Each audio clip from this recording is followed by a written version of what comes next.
Ampalaya Chips by Kusina ni Amber. Meron tayong tatlong flavor. Spicy barbecue, cheese, sour cream, and onion. 99 pesos po ang isang pack. 70 grams. Sour cream, onion.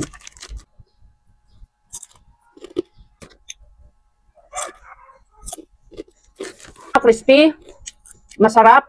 Pero kung hindi ka mahilig sa mga masyadong masisuning, mabitsin, hindi mo ito magugustuhan. At meron siyang aftertaste. Meron pa rin siyang kaunting pait. Cheese.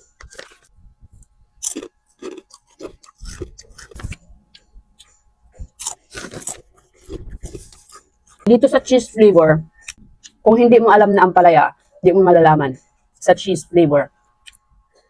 Next, spicy barbecue. Akala ko manghang.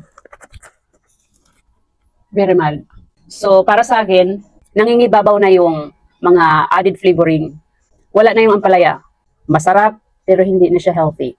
Ampalaya Chips by Kusina ni Amber. Honest review lang mga boss.